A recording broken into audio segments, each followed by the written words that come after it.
Hey, and welcome back. And this is a movie review on the go with your host, Phillip Williams. I am now, ever since I started the show about a couple of minutes ago, and I haven't even posted my first video, nobody has been asking me, what do I think about Man of Steel? So I decided, since I have I have like 40 minutes or so to wait for the next train, I decided I'm just going to go ahead and give you guys my little take on it. This is going to be a spoiler-heavy review, so think about that. Man of Steel, for me, I'm in the crowd that actually likes it.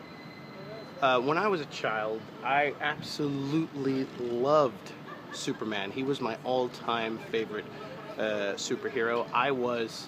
Every time I would get my haircut, I would actually say, give me a Superman haircut. And they would give me a little curl right here, so that I looked a little bit more like Christopher Reeves, as black as I am.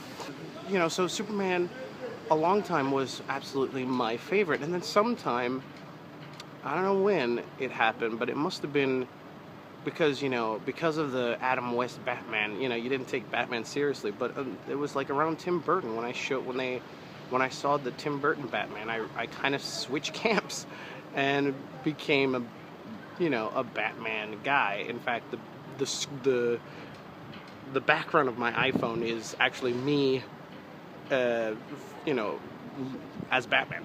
That's it. I can show you the picture later. Anyway, so I've become a Batman guy. That being said, I always still enjoyed good Superman stories, and I enjoy when Superman is done right. Like, I still understand the core character of Superman, and I still enjoy good Superman.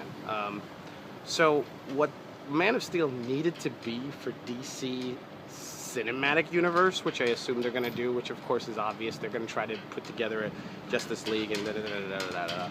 And this is, of course, after the news from Comic-Con saying that, the next Man of Steel is going to be World's Finest, basically. The Batman meeting and going up against Superman.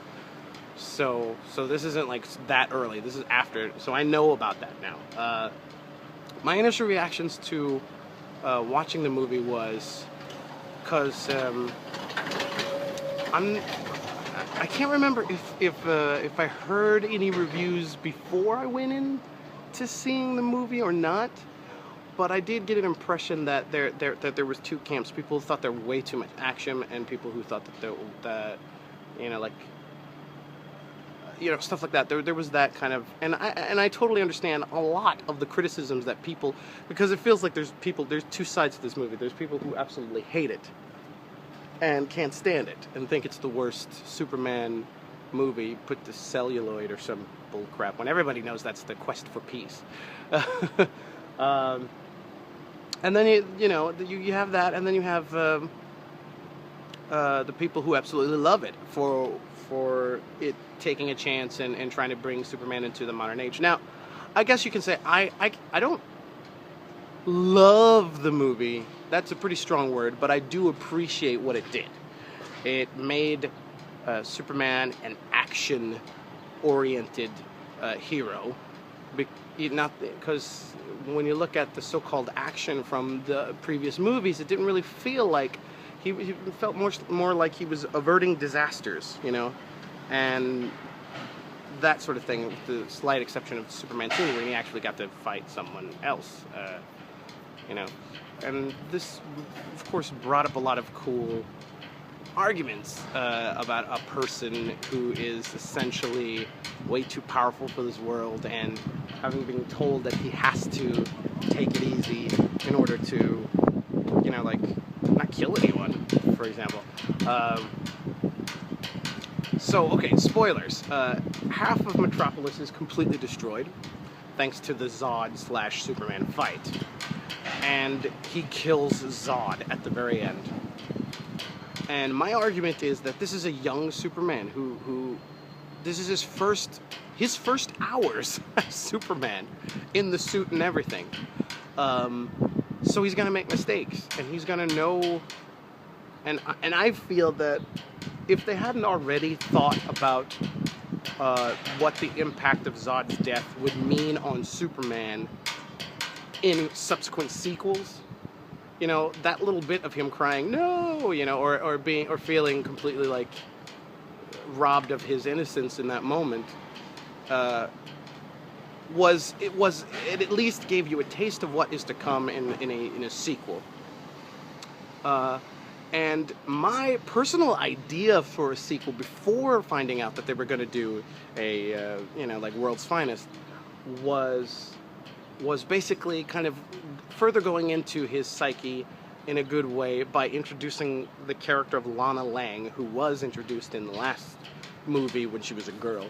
And my idea was that what if you kind of insinuated that both him and Lana Lang, when they were much younger than the bus incident in this movie, they were playing maybe at a playground, and I'm talking maybe he's 8 years old, maybe even younger, and it was him, Lana, and someone else, and he played way too hard, or maybe one of the boys or something was picking on Lana and he didn't like it and he punched him too hard that put him in a coma. And so this guy has been in a coma for a long time. And so Lana, who of course knows that Clark Kent is Superman, looks up Clark Kent at the Daily Planet and says, guess what? The guy you put in a coma when we were kids is finally awake. To kind of like maybe put him at ease. And it also introduces sort of a love triangle, because he's got Lois Lane and then somebody from his past who he's probably always had a thing. Even they don't insinuate it, but they could make it a thing in this movie. Blah blah blah. So on the personal side, I thought that would have been great to kind of give the answer to why he actually didn't punch that bully in Man of Steel, and while he was squeezing the metal bar or whatever. He would have learned restraint because of that incident. And I thought that would have been a cool idea to throw our way in a sequel. They could still do that, but now with the addition of Batman, it feels like that would be convoluted and it would be way too much interesting goody goodness for them to have time to do, unless it was like a 5-hour movie and nobody wants to sit through that. Well, actually I would, but I'd probably chop that up into 2 movies. Anywho, essentially, I like the movie. I know I do recognize its problems, but I think that in a sequel they could address said problems and make it better, because obviously they leveled half of Metropolis, and that would have been a great opportunity for Superman to try to... I think that the movie could have kind of based around the theme of trying to hold yourself accountable, and having that being seen as a very manly, very super, very heroic thing to do, to hold yourself accountable for your actions, even though said actions were spun out of control by, or maybe even caused by somebody else, but that you did have your hand in it and that you were taking responsibility for it. And that maybe even like in the first movie where they handcuffed him, even though it wasn't really a thing, like maybe he says, like, if you want me to serve time in jail, I will, that kind of thing. So quite frankly, I enjoyed it. I'm gonna buy the movie when it comes out and watch it again. I've seen it twice now. Once because I wanted to show my dad and give my dad a good time out of the movies. So that is what I think about that movie. That I enjoyed it. I'm in on the side that it's a good start for the new DC cinematic universe, and with the whole idea of them doing a World's Finest, which I hope they do right. This could be awesome-tacular. Great, I just stole another guy's thing. Sorry, Jeremy Johns. I'll think of something else. Phantasmagorical? Oh crap, that was from Family Guy. I'll think of something else. Alright, bye-bye.